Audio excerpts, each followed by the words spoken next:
Perguntas e respostas bíblicas. Pastor, vamos começar aqui com uma pergunta que é interessante, com relação ao homossexualismo. E há um erro de interpretação por parte de algumas pessoas acharem que o povo evangélico tem algo contra pessoas que são homossexuais. Muito pelo contrário, sempre que esse tema é abordado, principalmente aqui no programa, o Senhor tem mostrado na Bíblia Sagrada o que Deus acha, o que Deus pensa sobre o homossexualismo. E nos chegou aqui um comentário importante falando sobre o livro de Levítico, pastor. Diz lá, não comer carne de porco, não comer alguns frutos do mar, não raspar a barba, não fazer tatuagem. Aí ele diz aqui, o comentarista, que só essas coisas que foram observadas. Agora, com relação ao homossexualismo, ainda continua sendo lembrado nos nossos dias. Pastor, no Novo Testamento, existem ensinamentos suficientes para orientar-nos agora que estamos fazendo parte desta nova aliança, pastor? Sem dúvida. Dentro do Novo Testamento prevalece essa proibição contra a prática do homossexualismo. E é aconselhável, então, que nós estejamos preparados para isso. Eu quero dizer o seguinte, que a lei de Deus, por exemplo, não comer carne de porco, a lei de Deus, dada por Deus a Moisés, ela tinha muitos mandamentos que as pessoas hoje não reconhecem como tal. Era quase 11.073, por aí, mandamentos. E uma pessoa que se propusesse a guardar a lei para alcançar a justificação, ela não podia se limitar apenas a determinados mandamentos. Ela tinha que guardar na sua inteireza. Caso contrário, não agisse dessa forma, ela seria uma transgressora da lei. E isso nós encontramos no livro de Tiago, aliás, Tiago não, Gálatas.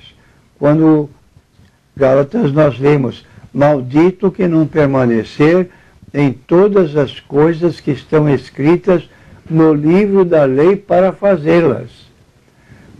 Então ali está mostrando que a obediência à lei de Deus, com 1663 por aí mandamentos, ela implicava na obediência total de todos os mandamentos.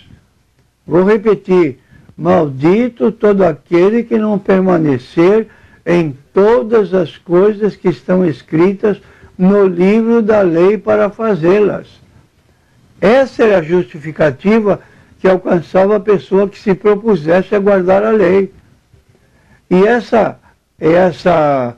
esse ideal não foi alcançado por ninguém. Nenhum homem conseguiu cumprir os 613 mandamentos. E o apóstolo Paulo, então, faz menção contínua no livro de Gálatas, porque há pessoas que dão preferência a certos preceitos, como você acabou de ler, mormente a guarda do sábado, e outras obediências a guarda de não pode comer isso, não pode comer aquilo, mas na sua inteireza ele não guardava tudo que a lei determinava como tal. Então diz aqui, por exemplo, no capítulo, na carta de Paulo aos Colossenses,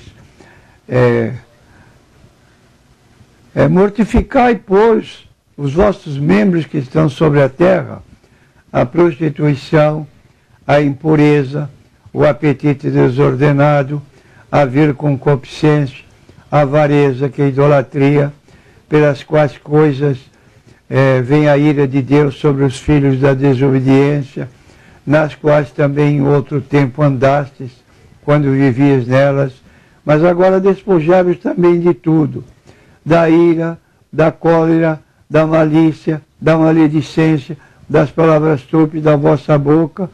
Não mentais uns aos outros, pois que já vos despiste do velho homem com seus feitos, e vos vestiste do novo, que se renova para o conhecimento segundo a imagem daquele que o criou, onde não há grego, não há judeu, não há circuncisão, nem circuncisão, nem bárbaro, nem servo, nem livre, mas Cristo é tudo em todos. E então aqui nós encontramos no capítulo 2 do livro de Colossenses também o apóstolo fazendo menção de juízo que se exigia para aqueles que estavam na obediência, que queriam estar na obediência à lei de Moisés, mas não estavam realmente observando tudo o que a lei dizia. Então diz aqui, por exemplo, havendo riscado a cédula que era contra nós nas suas ordenanças, Colossenses capítulo 2, versículo 14. A cédula que era contra nós nas suas ordenanças, a qual de alguma maneira nos era contrária, tirou do meio de nós, cravando na cruz. Então ninguém vai querer reativar aquilo que foi cravado na cruz. Despojando os principados e potestades, os expôs publicamente e deles triunfou em si mesmo. Portanto, ninguém vos julgue pelo comer. Então, havia determinadas comidas que pela lei eram proibidas. Pelo beber, por causa dos dias de festa. Havia dias, feriados, dias de festas, que havia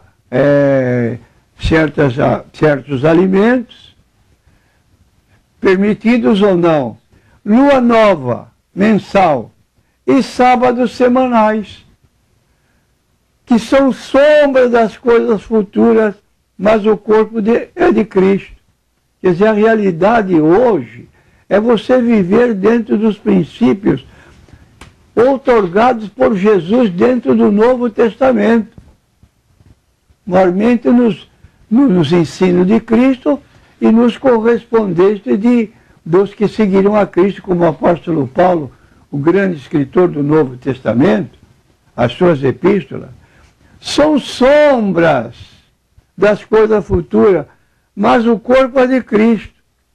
E aqui então ele diz claramente, ninguém vos domine a seu bel prazer, com pretexto de humildade, culto de anjos, metendo-se em coisas que não viu, estando de balde inchado na sua carnal compreensão, e não ligado à cabeça, do qual todo o corpo, provido e organizado pelas juntas e ligaduras, vai crescendo em aumento de Deus. Se, pois, estáis mortos com Cristo, quanto aos rudimentos do mundo, porque vos carregam ainda de ordenanças, como se vivesses no mundo, não toque, não prove, não manuseie, as coisas todas perecem pelo uso, segundo os preceitos e doutrina dos homens, as quais têm, na verdade, alguma aparência de sabedoria, em devoção voluntária, humildade e disciplina do corpo, mas não são de valor algum, senão para a satisfação da carne. E aí está o problema do crente saber discernir o que é para nós agora, nos dias atuais, e do que era para os judeus, que viviam debaixo da lei. Mortificai, pois, os vossos membros que estão sobre a terra, agora sim, prostituição, impureza, apetite desordenado, vir concupiscência, avareza, que é idolatria, pelas quais vem a ira de Deus sobre os filhos da desobediência, nas quais também em outro tempo andaste, quando vivias nelas, mas agora despojai-vos também de tudo. Como é que o crente deve viver? Despojai-vos da ira, despojai-vos da cólera, despojai-vos da malícia, despojai-vos da maledicência, palavras torpes da vossa boca. Não mentais uns aos outros, pois que já vos despiste do velho homem com seus feitos e vos vestiste do novo, que se renova pelo conhecimento, segundo a imagem daquele que o criou. Não somos novas criaturas? Então as coisas velhas, ira, cólera, malícia, maledicência, palavras torpes, palavras obscenas que são da vossa boca, não minta para os outros, que vos despiste do velho homem, vos vestiste do novo. Não há grego, não há judeu, não há circuncisão, nem incircuncisão, não há bárbaro, não há servo, não há livre, mas Cristo é tudo em todos. Revesti-vos, pois, como eleitos de Deus, santos e amados, de entranhas de misericórdia, de benignidade, humildade, mansidão, longanimidade. É a virtude que caracteriza o crente no Senhor Jesus Cristo. Ele conclui então, a palavra de Cristo habita em vós abundantemente em toda sabedoria, ensinando-vos e admoestando-vos uns aos outros com salmos, hinos, cânticos espirituais, cantando ao Senhor com graça em vosso coração, e quanto fizerdes, por palavras ou por obra, fazei tudo em nome do Senhor Jesus, dando por ele graças a Deus Pai. E a vossa palavra seja sempre agradável, temperada com sal, para que dê graças que a ouvem, acerca do que vos convém responder a cada um. O ensino bíblico está aqui para nós, nas cartas de Paulo. Pastor, e aí nós percebemos que a questão da guarda do sábado, que era um preceito cerimonial, nós não vemos na nova aliança o Senhor Jesus ensinando a guarda do sábado. Pelo contrário, ele se diz Senhor até do sábado. Nós vemos nas cartas paulinas, aí o senhor acabou de ler, o apóstolo Paulo escreveu duramente para a igreja da Galácia, os criticando porque eles estavam querendo se colocar debaixo da lei de novo, querendo ficar debaixo da velha aliança de novo.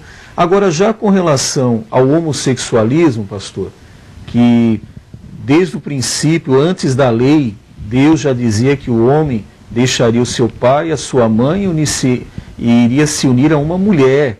Está bem claro ali. Depois, na lei, veio a ordenança de Deus que o homossexualismo é pecado. E agora, na nova aliança que nós estamos vivendo, pastor, o apóstolo Paulo também fala sobre o pecado do homossexualismo. Paulo declara: o casamento seja por todos honrado. Casamento, não união sem casamento. Como acontece aí, vive o casal aí 5, 10, 15 anos, como se fossem casados, mas vivem maritalmente. Isso não é casamento, não é legal perante Deus. Esse é um ato praticamente de prostituição. Pelo menos a Bíblia declara em 1 Coríntios capítulo 7, o casamento seja por todos honrado. Os que se entregam à prostituição e aos adúlteros, Deus os julgará. É a sentença que está no capítulo 7 de 1 Coríntios. Muito bem. Nós vamos agora então, pastor, para a pergunta da Juliana, do bairro Gonzaga, aqui em Santos. Nós já até tínhamos adiantado aqui essa pergunta. ela falou sobre o seu pastor ter declarado que a igreja velha acabou e que agora está adotando o sistema de células. Ela falou aqui sobre o pastor ter determinado que a escola bíblica dominical acabou. Então veja aí uma contrapartida, o senhor incentivando aos crentes frequentarem a escola bíblica dominical e esse pastor dizendo que lá na igreja dele acabou a escola bíblica dominical. E acabou o trabalho do pastor também, né? Ele diz não visita mais ninguém. Diz que não vai mais visitar as residências das ovelhas, pastor, acabou também. Aí a irmã falou sobre um projeto chamado A Visão do Purê de Batatas. É um nome engraçado mesmo, e o nosso irmão aqui, o diácono Valmir, ele pesquisou na internet e realmente tomamos conhecimento de que é um trabalho de célula mesmo. E essa questão do purê de batatas é porque o autor aqui diz que as batatas separadas, elas só estão na questão de serem unidas, mas se fizer um purê, todas amassadas, elas não podem ser separadas mais. Então é um trabalho lá de incentivo às células e tudo. Mas vamos nos deter aqui a essas duas declarações aqui do pastor. Acabar com a escola bíblica dominical, pastor, e depois o pastor não fazer mais visita nas residências dos membros, pastor. Isso é incrível, inadmissível. Não tem nada que justifique uma forma de ação dessa aí com interesses de progressão. Fazer células. É uma regressão, pastor? Regressão sem apoio bíblico. Porque até é normal começar o culto na casa de um irmão, convida um vizinho, um parente, depois aquele trabalho vai tomando uma forma maior, aí passa-se para um local próprio para poder realizar isso, culto. Certo. Não é correto, pastor? Começar na casa de um irmão, não tem salão de cultos, não tem local para reunião, o irmão cede a casa, vamos começar lá. Agora, à medida que começa a crescer, vamos deixar crescer. E depois se torna uma igreja. É isso que acontece quase sempre. De modo que nós estamos aí fazendo o contrário.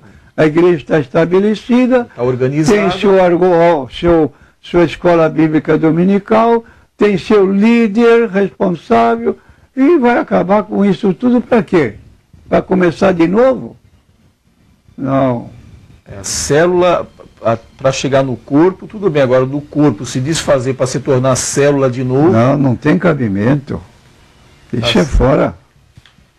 Tá certo. A próxima pergunta, pastor, é do Douglas. Aqui ele disse que um amigo seu falou para ele uma coisa aqui que é inusitada, pastor. Disse aqui o amigo do Douglas que estava em uma praça e viu o Senhor Jesus. Olha que interessante, pastor. Precisa indicar que praça é essa que viu o Senhor Jesus. E nessa ocasião, o Senhor Jesus elogiou ainda o comportamento do seu amigo e disse que estava muito feliz com a sua conduta. O Douglas quer saber, é possível, pastor? Não é possível isso aí. Essa visão aí está um pouco exagerada. Essa visão de Jesus numa praça... Jesus numa praça. E ainda mais deferindo elogios dessa natureza, pastor? Que isso se torne realidade na vida dele mesmo, que ele tenha essas frequentes aparições, mas tenha cuidado, porque isso aí pode levar ao fanatismo e perder o controle da vida espiritual. Muito bem. A Laodiceia, pastor, lá do distrito de Vicente de Carvalho, ela disse que esteve visitando a nossa subsede em Vicente de Carvalho, que fica na Avenida Oswaldo Cruz, 1108, no bairro Paicará, e ela esteve lá num dia de domingo, no último domingo, gostou muito da igreja, da pregação, e ela diz aqui que reparou que agora existem muitas Assembleias de Deus, não é, pastor? Existia só uma, né, aqui na nossa região, Aí agora ela disse que tem passado e visto muitas igrejas com as placas Assembleias de Deus. Só que algumas dizem ministério e outras não mostram essa designação. Essa palavra ministério é exclusiva, usada por igreja. Por exemplo, nós temos uma igreja sede aqui em Santos, Assembleia de Deus. Então ela tem um ministério grande que abarca várias cidades do interior, como também cidades do litoral. Então quando diz ministério, quer dizer que são igrejas menores que estão ligadas àquele centro, àquela igreja maior, como no caso aí da Assembleia de Deus de Manuel Torinho. Isso, a palavra ministério significa isso, a ligação a uma igreja central no ambiente, no local, na Baixada, e de modo que as demais estão ligadas, porque pode surgir outras igrejas, Assembleia de Deus, mas não tem ligação direta com aquela que é a maior. Entendi. Como existia sempre a Ministério de Santos, então, Madureira, exato. Ministério do Belém. Isso. Então são grandes ministérios. E agora existem outras Assembleias de Deus que são menores, né? Então esse nome se multiplicou, né, pastor? Nós temos em Santos aqui, temos o ministério ligado à sede lá de São Paulo, lá do Belém. Do Belenzinho. Que vive autonomamente com templo e de certo não está ligado à sede da Manuel Torinho. É um outro ministério. É um outro ministério, mas a entidade biblicamente é a mesma. Muito bem. Pastor, agora nós vamos falar sobre o reino milenial de Cristo, pastor. O senhor poderia nos falar um pouco sobre este reino milenial de Cristo? Bom, esse reino milenial de Cristo nós encontramos no capítulo 20 do livro do Apocalipse. Como é do conhecimento dos leitores e estudiosos da Bíblia, o livro do Apocalipse é um livro com muita simbologia, difícil de ser interpretado, às vezes tem mais de uma interpretação, mas podemos chegar ao normal e evitar o que é exagero. Por exemplo, nós encontramos aqui no capítulo 20 do livro de Apocalipse, versículo 4 a 6, o milênio é um período de 1000 anos em que Jesus, juntamente com a sua igreja glorificada, governará a terra. Esse governo, porém, não será alegórico nem simbólico, mas real, concreto e visível. Então diz aqui, a partir do versículo 1, eu citei versículos 4 a 6.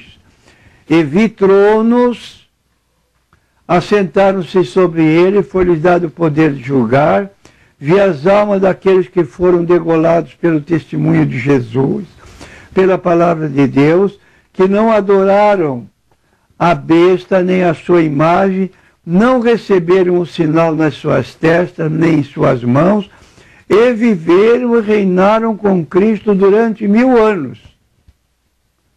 Mas os outros mortos não reviveram até que os 1000 anos se acabaram. Esta é a primeira ressurreição. Bem-aventurado e santo aquele que tem parte na primeira ressurreição. Sobre estes não tem poder a segunda morte, mas serão sacerdotes de Deus e de Cristo e reinarão com ele 1000 anos. Essa é esse período de 1000 anos que nos fala aqui o milênio.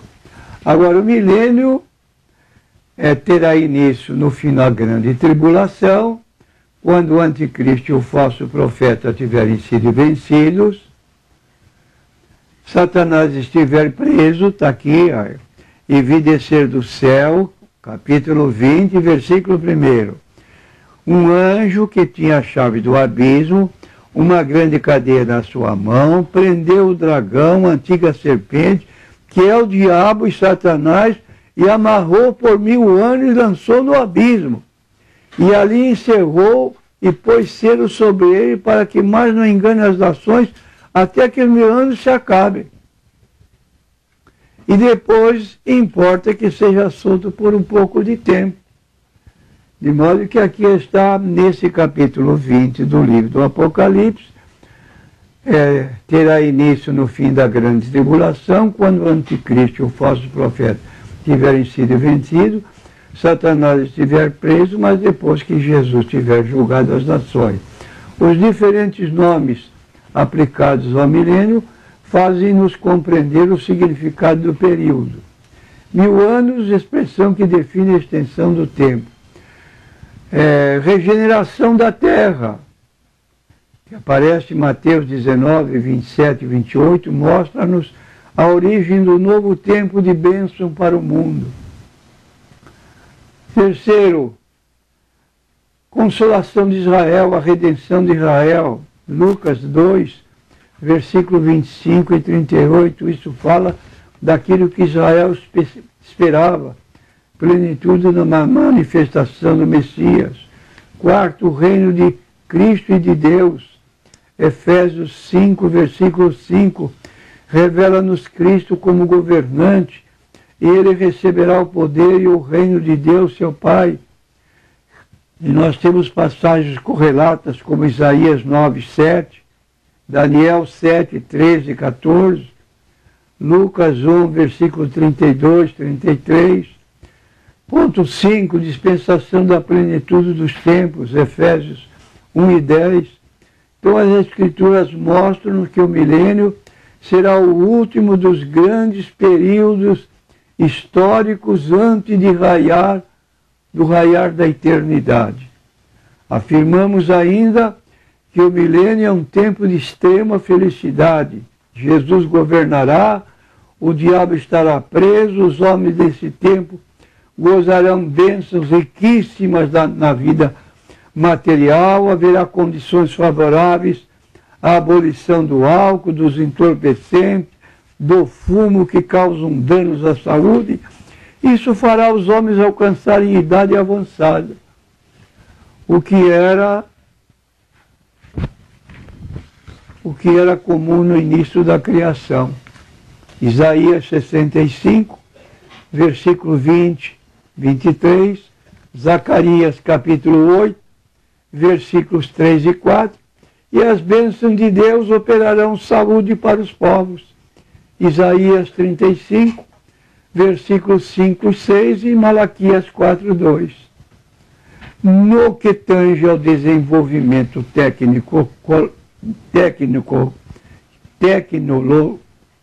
tecnológico e econômico, neste período será surpreendente. Haverá um tempo de reconstrução, como nunca houve na Terra, não haverá administradores desonestos no governo de Jesus. Isaías 58, versículos 12, 61, versículo 4. As possibilidades de aquisição de casa própria serão ampliadas. Isaías 65, versículo 21 e 22. O bem-estar social alcançará progressivamente a todos. Salmo 72, versículos 1 e 7. Também a tecnologia será posta a serviço do bem comum. Atualmente o objetivo da ciência é a guerra, é o aperfeiçoamento bélico, mas no milênio ela estará a serviço da paz e do bem. A natureza florescerá no milênio. Nesse período áureo, a vegetação estará liberta da maldição do dia da queda. Toda a criação será liberta da escravidão. A terra será fértil, de modo que os lugares secos se tornarão jardins verdejantes. Salmo 67, versículo 6. Ademais, a fauna será alcançada pelas bênçãos do milênio. Por ter sido abolida a maldição original, nenhum animal causará mal ao homem. Isaías 11, versículos 6, 7 e 8. Isaías 65, 25. E também nesse tempo os homens estarão livres dos insetos. No plano político, haverá durante o milênio paz e compreensão como nunca antes. E aí está então algumas colocações que podemos esperar dentro do que a Bíblia apresenta para nós.